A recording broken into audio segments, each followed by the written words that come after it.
Welcome to Exploring the Ancient Forest. More than 20 years ago, Australian death doom metal band Paramaecium released their sophomore album, Within the Ancient Forest. The album lyrics were based on the book Within the Ancient Forest, written by Andrew Tompkins, the band's vocalist and bassist. In this podcast, we celebrate and explore the plot, the context, and the symbolic significance of the story behind this piece of classic doom metal history.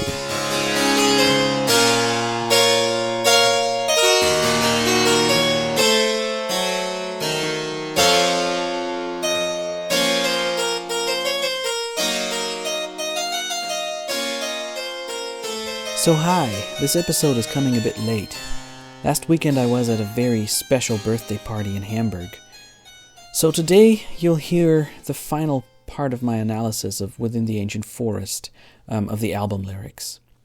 Actually, we only have one more song to cover, and that's Darkness Dies, the final track, which roughly corresponds to chapter 13 of the book. And after that I'll add a few closing remarks about the book.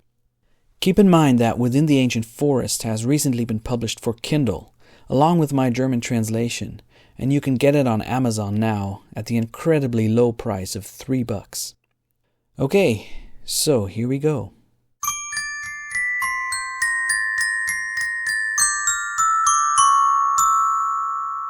A quote from C.S. Lewis's book, Mere Christianity. "Nothing you have not given away will ever really be yours." And a quote from Joseph Campbell's book, The Hero with a Thousand Faces, where he writes about baptism. "The female water, spiritually fructified with the male fire of the Holy Ghost, is the Christian counterpart of the water of transformation known to all symbols of mythological imagery. To enter into this font is to plunge into the mythological realm. To break the surface is to cross the threshold into the night sea." End of quotes.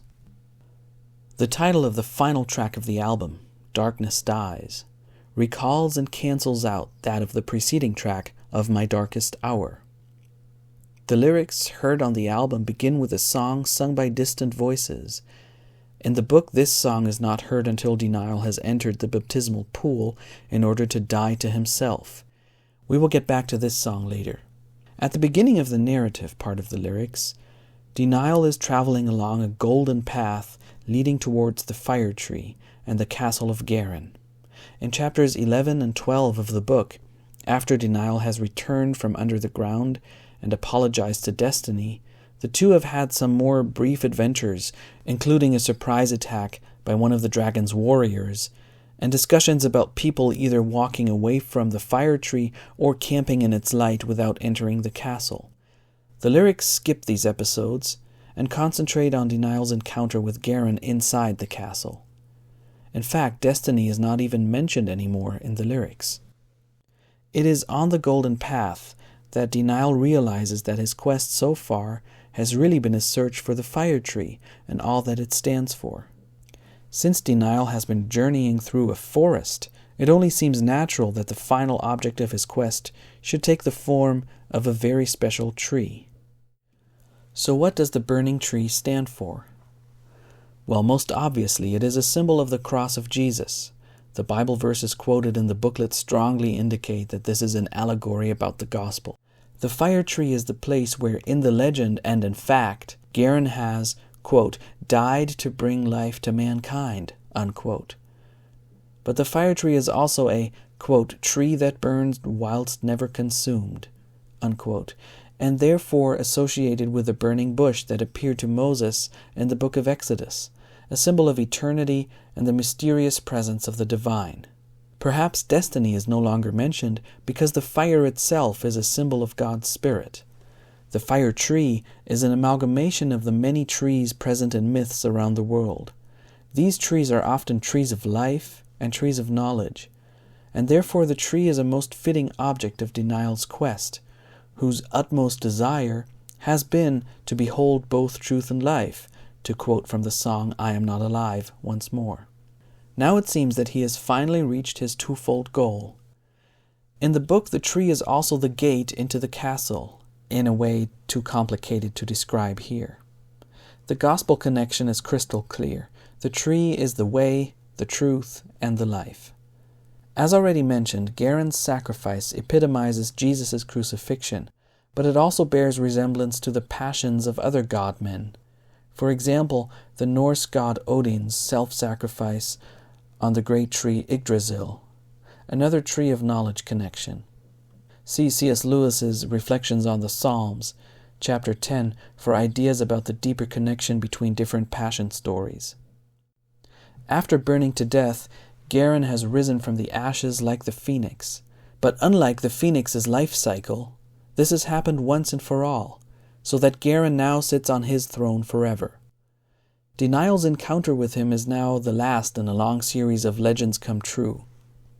Who was he, that man that died? Dé-nyl asks. The disembodied answer given in the lyrics, that man was God, holds the key to finding a hidden clue in the track titles.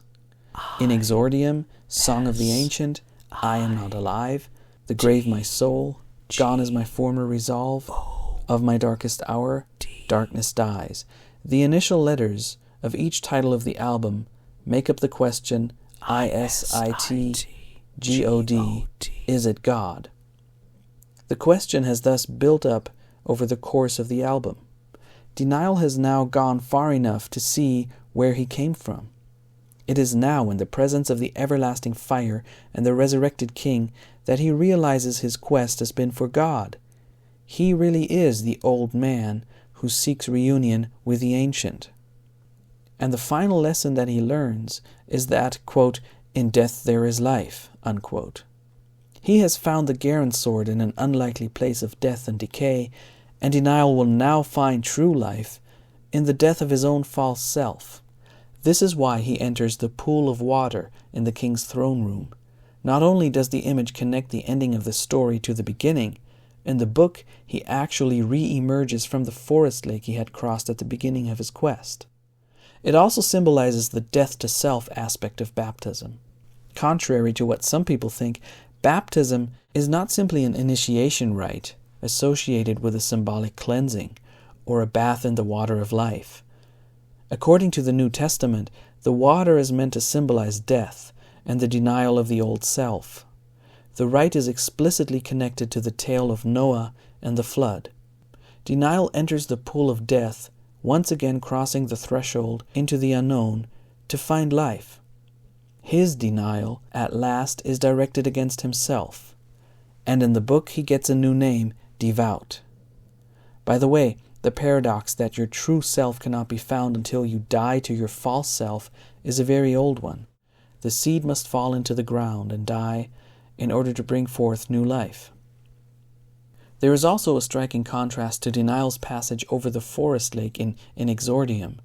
This time he does not pass over but into the water. His passage into the uncanny has attained its fullness. And whereas the lyrics to the first song culminated in the first-person pronoun I, this second transformation ends with a shift to the second person as Garen pronounces the imperative, go now and die to yourself. This time the traveler leaves behind everything of his own free will and vanishes beneath the surface, being held completely by the words of the King of Life. While he is passing through death towards rebirth, a song is sung, whose lyrics are as follows. Now the fire's burning, let the fire spread, so those who think they live will realize that they are dead. These lines reference those living dead that Dé-nyl found lying comfortably in their graves in Gone is My Former Resolve. It is implied that he now will have the power to actually awaken them. The lines also recall the words of Jesus recorded in Luke chapter 12. I have come to bring fire on the earth, and how I wish it were already kindled. Or in the Gospel of Thomas, saying number 10, I have cast a fire onto the world, and see, I watch over it until it blazes up. The song continues, over eons, over centuries, it has taken many names, for the spirit of the ancient is the fire within the flames. The eternally burning tree symbolizes the Spirit of God, which has taken many names. Destiny, the beautiful guide, has been only one of its many incarnations. King Garin uses similar words addressing Dé-nyl before his baptism.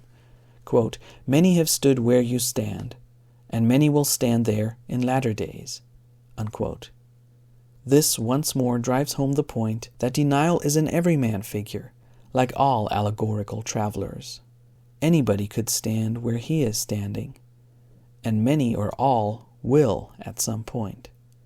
He is a variable that transcends and includes. We know this story well, as we should, of him that is us.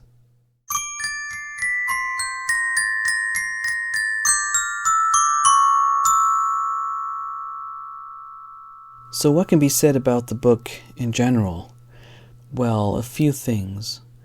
First of all, it's rather a simple, linear story with no really round characters, but the characters are rather types than actual characters. The text type is actually not really a novel, but it's what most people would call a novella or a novelette. I would say it's a spiritual, symbolic tale that harks back much more to Dante and John Bunyan, and maybe C.S. Lewis, and some literary fairy tales of the 19th century, rather than to classic fantasy novels. The Paramaecium album lyrics are actually an adaptation of the book, although both were written by Andrew Tompkins, and the lyrics quote quite literally from the book at times. Especially around the beginning and the ending of the book, there are a number of chapters that are not included in the storyline as told through the songs on the album. It's as if the album tells a reduced version of the largest part of the plot, from Dé-nyl's crossing of the lake to his ritual death in the baptismal pool. The chapters that have been left out in the lyrics tend to be rather heady and verbose, chapters in which Dé-nyl talks to others and ponders about certain things. One exception to this is the rather vivid dream in which he meets his horse in human form in chapter 4. Another thing, the CD booklet did something that the book never did. It made things very explicitly Christian by including Bible verses and such.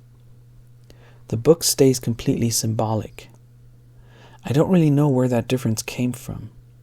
It might just be a thing that was normal in the 1990s Christian metal scene, to be very vocal and preachy about one's faith. But the book isn't really like that. And despite its obvious allegorical nature, I think that the book is well written and intriguing as a story in its own right. There are some details in there, like the songs that are sung in it, and some allusions to things within the fictional world that make the book really mythopoeic in the sense that a completely different world is evoked. And I like it.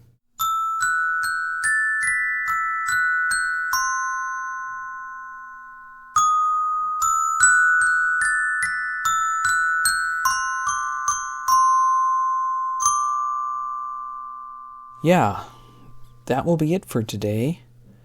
The question is, how will this podcast go on? Will it go on? I think it will. I can't promise that it will be next week, but sometime soon. I definitely love to do an episode about Paramaecium's other lyrics and see what they have in common or don't have in common with Within the Ancient Forest. I already said multiple times that I'm planning an interview with Andrew Tompkins, so keep that in mind too. You can still contact me if you have any suggestions for the interview, any questions I should ask, and things like that, stuff that would interest you. I'd also like to go into the story of Within the Ancient Forest more on a plot kind of level, on like looking at the entire plot line and what can be said in terms of its structure, and comparing it with other hero's journey myths. That would be pretty interesting, I think. So we'll see where this show goes.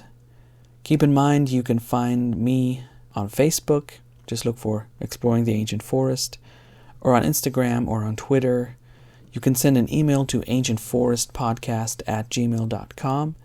You can send in voice questions, and maybe most importantly, you can find Andrew Tompkins' own website at abtompkins.com. That's abtompkins.com.